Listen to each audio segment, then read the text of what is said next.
Our next guest comes from Lithuania, a country that knows the value of solidarity and freedom. Ričardas Ulozas, right? This is me learning how to pronounce rightly. Is represent the non-profit organization Wing for Europe. You can see the flag there. This organization is based here in Luxembourg. Ričardas will talk to us about the importance of civil actions. In fact, in Ukraine, civil work in the effort of war is very important. Civils are like holding the army. It's like the foundation where we can push, and if we are going down, we get up. So the historic role of ordinary people in times of war and civic engagement in strengthening a country capacity to resist. Here in Europe, from my personal experience, we are very uncomfortable to talk about weapons. Everyone would love to have peace without weapons. And Ukrainians were the same until 2014. Ukrainians didn't want to speak about weapons or use weapons. And there is the whole story about the first soldiers that fight. It was something unthinkable. But today, Ukrainians understood, and all of us understood, that we can't defend ourselves with flowers only, unfortunately. So civil society has become one of the key forces of Ukrainian resistance. The same, you will have occasion to ask questions to Ričardas. And now, please welcome Ričardas Ulozas.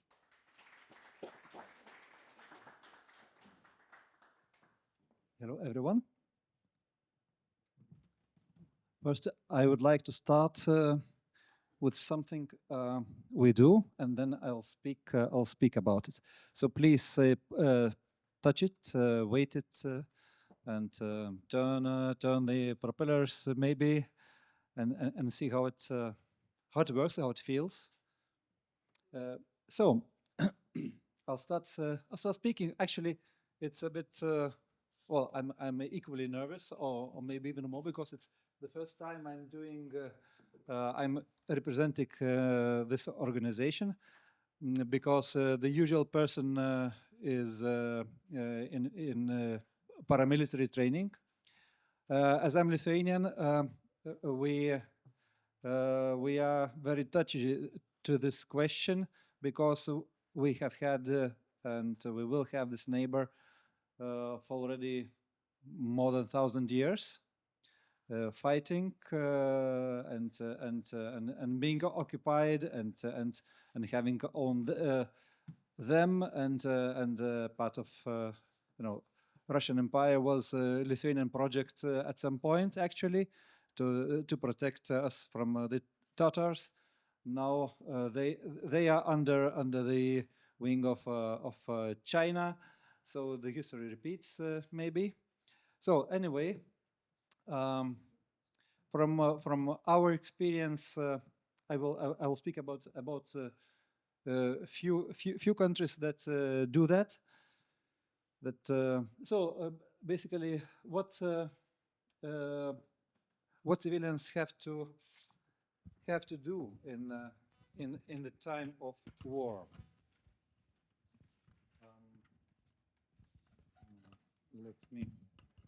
Let me prepare my slides. So basically, the first thing, there are some actions that civilians can do, really military stuff. That means sabotage. I remember there was my focus is on war activities, but there were activities similar to war. So, for example, in uprisal of Poland in the 80s, I remember hearing stories that the trains that were transporting goods to the Soviet Union, which is Russia basically now, the trains were being welded to the rails, so the wheels, so that they could not leave. I remember my mother telling stories that well, even in the Soviet Union, I grew in Lithuania, occupied Lithuania, and we were still receiving stuff from Czech, from Hungary, from the Soviet bloc, so-called, Eastern Bloc, but under the nice boxes of shirts, for men. When you open them, they were cut with scissors. So they were producing, but you will not use it. So that was the civil action of making the life worse for the occupant. So the military support, that what I told, logistical support, that's transporting. That's what organizations are doing. I received some documents that were sent me from Brussels by a person who supports this organization apart from his normal job. Medical support, collecting stuff, learning how to do it. Even us there, we don't know when we might need that. It can be a normal situation, it can be military activity, it can be whatever situation. It's better when the person knows how to help, how to stop blood, how to stop the air escaping from shot lungs. So what I will speak also is replacing soldiers in the workplaces. What does that mean? That means that men traditionally they are responsible to go well and fight, if not to go and be shot. But the life continues. The life continues, and the factories need to work. The weapons need to be produced. Not all weapons are produced by the machines. There are jobs that need to be done by strong people, and all the strong men are gone, and those places are taken by women. So that was the history of World War One and World War Two. There were British suffragettes, if you remember, and that changed the history. It changed feminism. Well, men saw that women are people, and they can be allowed to vote, allowed to work outside home, and they could do the job. So intelligence support. An old lady sitting with her cat, looking through the window and texting about what she saw. That's the part that needs to be done by someone too. So it's an input to your working environment, military environment. I still remember also a funny story about Ukraine. I don't know if that's true or that's an urban legend. One of those old ladies with a cat. She was doing cucumbers, pickling. It's true. Okay. So and she saw this kind of drone somewhere flying around, and she took the jar with pickled cucumbers, cornichon, and she hit it down. So if that's true, that's well, applause to her. Well, civil disobedience, not working. I don't, with these sensitive stories, what we heard now, it's you might be shot, but sometimes not. You might take the pictures out of the city. You might do something, and making the life for the occupant worse, making the history pass. In Lithuania, we had books and documentation printed about atrocities of the Soviets, taking out under, I don't know, under skirts, soon into the jackets, somewhere like in the old spy movies, and taken out to the West, and then printed the Catholic Chronicle. So keeping spirits up, that's also very important. That's singing under the sirens. Well, life goes on, and you need something to fight for. What is also very important, I think, is maintaining a national education and culture. Uh, Again, a part of the Soviet occupation.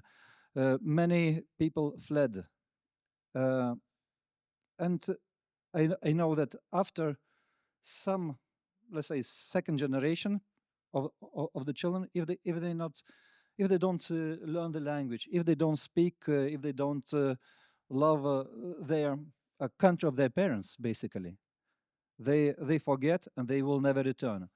And many of the fled people will not return.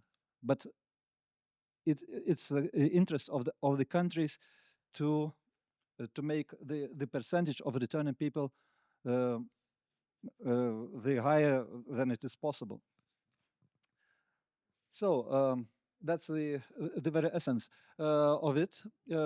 Maybe one more hint, one more story. This is colibri effect. I don't know if you have ever heard about it. So there was a fire in a forest, and big strong animals. Well, I'm thinking Germany, France, UK. You know, um, they were standing and doing nothing. Uh, or maybe running around and not knowing what to do. And then they noticed some bird, colibri, running back and forth, back and forth. They stopped and, what are you doing? What are you doing? Well, I'm bringing just one drop of water and trying to extinguish the forest fire because it will consume us all.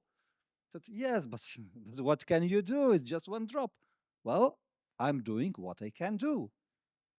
You're large animals, you do something bigger. So that's basically the essence of what society can do. We can't do everything, but we can do something what we are capable, basically. So um, so some of the historical images.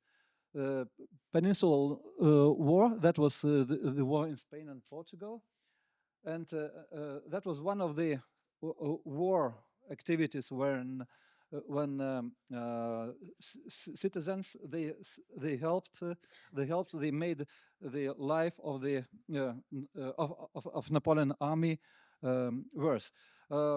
If not that, probably again it's probably fictitious. The French Revolution, Gavroche, if you remember, he was running around and picking the bullets, unused bullets that could be used against. So that's another example. So I found a good example of Finland. So when Finland was formed in 1918, they regained their independence from Russia, from Tsarist Russia then. They understood right away that they need to protect their country, and they started civil civil groups like territorial defense and all other different types of organizations that could strengthen their society in the military terms, helping the military. When the war started, there were volunteers coming also from Sweden and Denmark, around 8,000 volunteers that were equipped by those organizations. So dressed, medical supplies, and the people themselves. They came and helped Finland in the Winter War. The famous cocktail, Molotov cocktail. It wasn't exactly invented in Finland, actually, but the name came from Finland, definitely. So that's a mixture of combustible liquid, and that's a match. I didn't know that. I knew that when I was preparing this. So there's a match that you don't look for, you know. So you start the fire, you light, you throw it, the glass breaks, and everything is consumed in fire. So why Molotov? Molotov was the foreign minister, like Lavrov these days. So now it should be Lavrov cocktail, probably. And why cocktail? A part of that is mixture.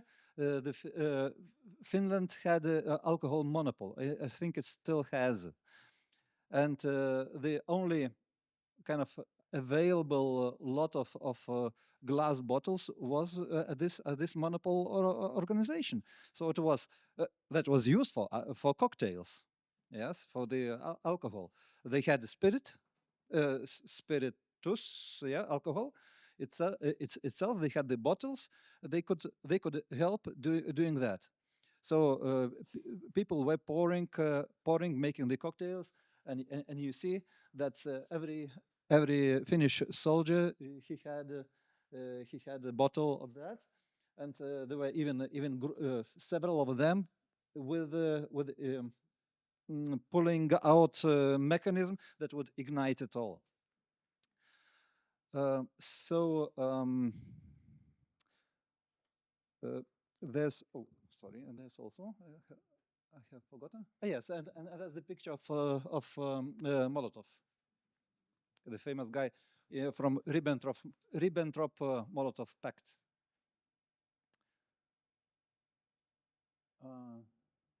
So this is a home front of in the Winter War. So about role of women. I don't know if you have heard about General Mannerheim.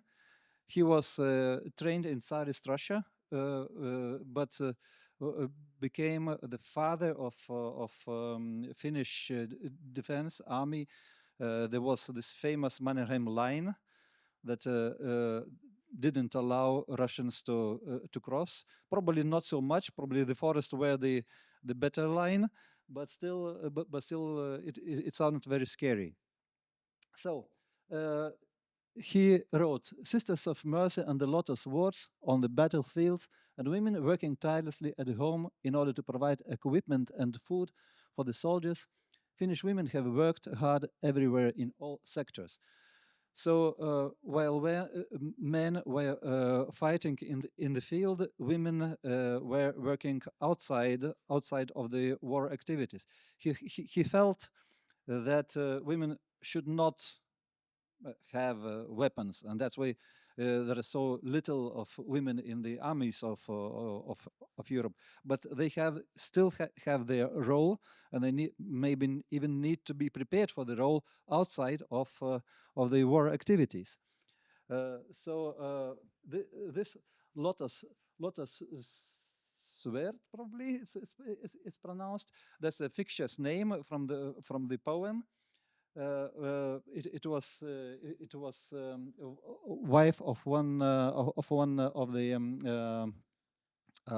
soldiers who followed her husband and made him comfortable. So there were several types of lotus. So lotus now in like in commas. So acting lotus. And service lotus.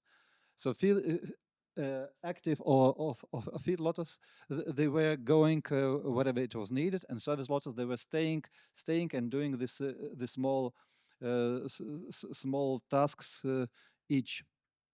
I remember reading about the Winter War that when Finnish soldiers were killed and maybe undressed, they were wearing squirrel underwear, squirrel fur underwear. So imagining they could survive the cold Finnish winter, and Russians could, and they were dying in thousands there. not even being shot, but simply because of the cold weather and bad conditions. So those women, they've maybe 20 years before it, they were suing the undressing Finnish army. They were preparing it. They had cooking courses. So a lot of things that is needed for the army, but we're doing preparing for that. And Finnish actually, when they joined NATO last year, they really reinforced the military power of this region. So if you want to read more, it's really interesting reading lotteswart.fi. So of course there are several other examples which are not really military, but where civilian roles were very important. It was Warsaw Uprising, where civilians were participating in barricade constructions and so on. It was Operation Anthropoid in Czechoslovakia. There was even a movie made about two paratroopers that were sheltered by the locals. It was Hungarian Revolution also. Well, my focus is about this region, and I'm not speaking about Ukraine, which has a lot of things going now. It was also our Baltic Way, a peaceful events, but also needed a lot of volunteers that were doing their stuff, organizing, showing the way, and so on. I will not continue because it's a lot. So and the next thing what each person can do. You probably recognize some of the people. Yes, of course. Yeah, the Queen Elizabeth. You have Elvis Presley. That's you know the person. Charlie Chaplin, of course. Mocking of the dictator is also a big deal because whom you laugh at, you don't fear the person. So, and of course, have you heard about Canary Girls? Canary Girls, they were working in explosives factory, and because of all the chemistry floating around, their skin and hair turned yellow. So they were called Canary Girls. Of course, British Empire, they had large areas, and Canadian. Every Canadian must fight. If soldiers are fighting with the bullets, there's always someone that provides the bullets. Of course, Rosie the Riveter. You know this famous picture is not the very famous this one, but it's still the same Rosie. So that's why we are here building the drones. So Wings for Europe now. Wings for Europe is this organization that was established in 2024 in Luxembourg, because there were a group of interested people that after the 2022 we were so shocked what is going on, and felt threat actually as well. And we heard about a schoolboy, I think, Ukrainian schoolboy, who was just playing with a drone, like usually, you know, there are people interested in different stuff. But he provided military information to the military about who is driving where, and suddenly a new understanding how, well, basically toys could be used. But those toys were not just for watching. Finally, those toys can be used for different stuff. As you see, there's a camera. It's closed with a cap now. And normally on this rubber part, you place a huge battery. The battery is connected with the yellow bit here. There's one antenna, another antenna, and here under. Well, if you want to fly and watch, it's okay. But under you can put like a 2 liter or even larger device for whatever need. It can be, let's say, it can be medical supply. It can be something lethal. So this becomes a toy that has double usage. So we are 60 plus minus people. Some of us are here of different nationalities. So of course from Luxembourg and Belgium and France and Germany and of course Lithuania, and we have also Ukrainians that help us out. Even here, I mean, not just in Ukraine. So what we do, we collect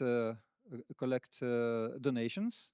We buy the parts. We construct, program, try to fly with them, then pack again and send to Ukraine to the units that we know them.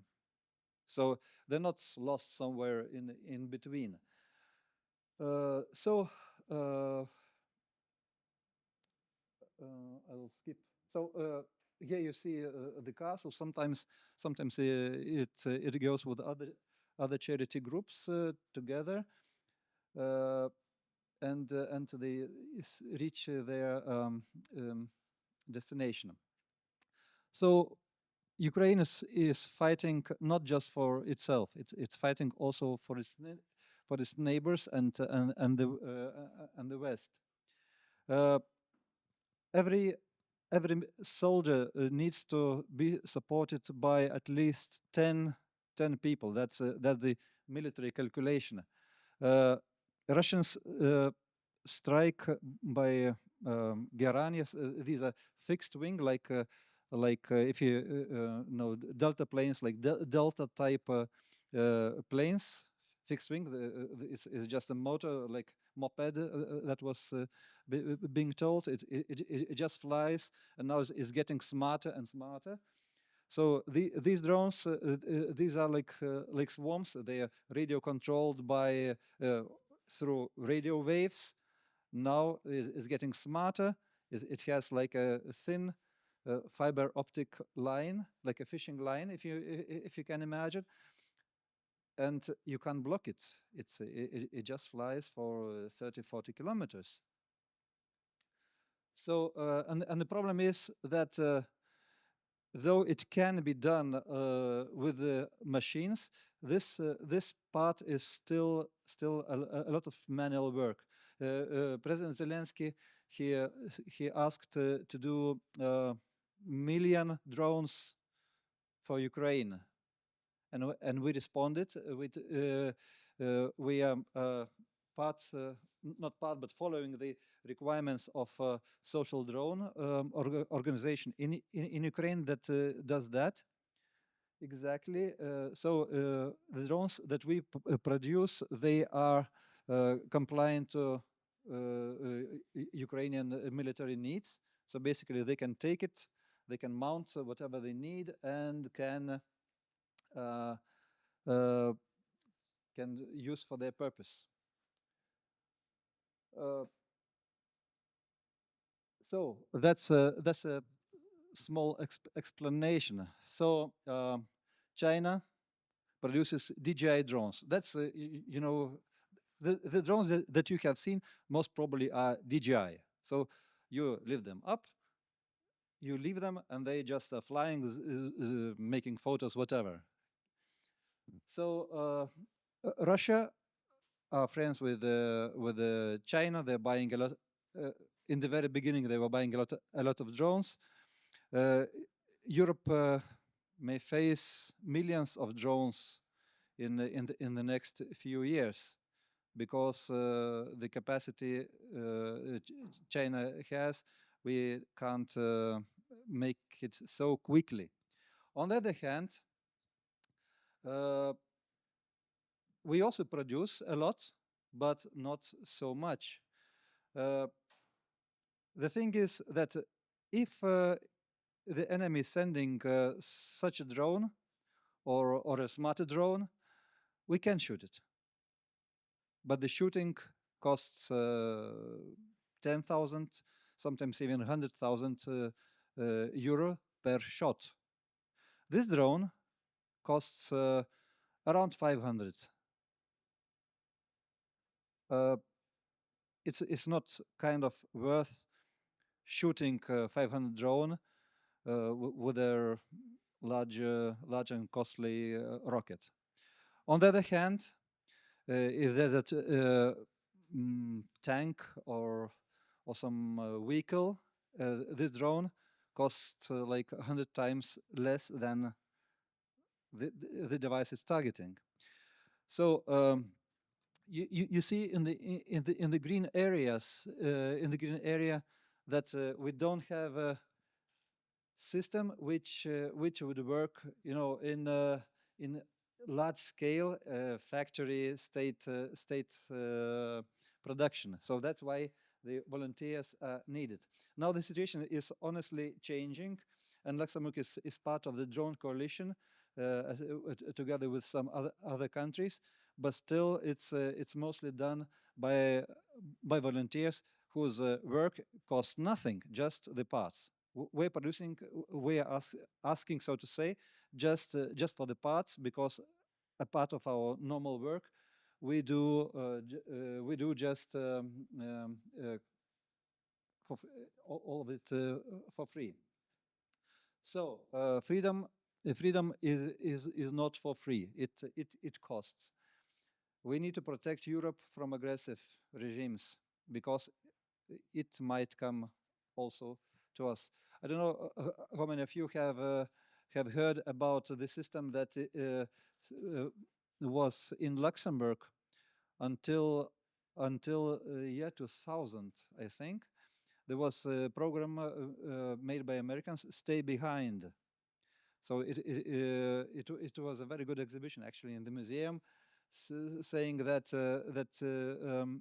what would happen? What would happen if Soviets come to Luxembourg?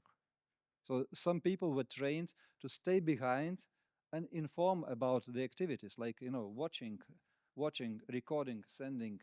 It was abolished only in 2000, in year 2000. So can you imagine? So that's why the volunteers are needed. This program is supported by the highest ranking politicians. That's what we send. You see the picture. That's the commissioner of defense and space. He is Lithuanian, Mr. Kubilius, and that's what a drone can do.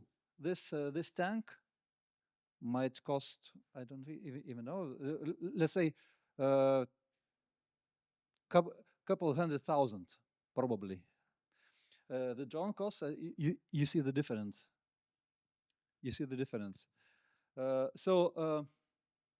Well, probably that's economically feasible and worth investing in drones for protection, not into larger and faster tanks, unless you will try to occupy neighboring countries. So it's cost effective. We do educational events. So as you see in the European institutions, in some cultural events, like also here, and also private companies, and we have volunteers and teach more and more people. Even if they don't continue with us, they will know how to do it in case the situation comes.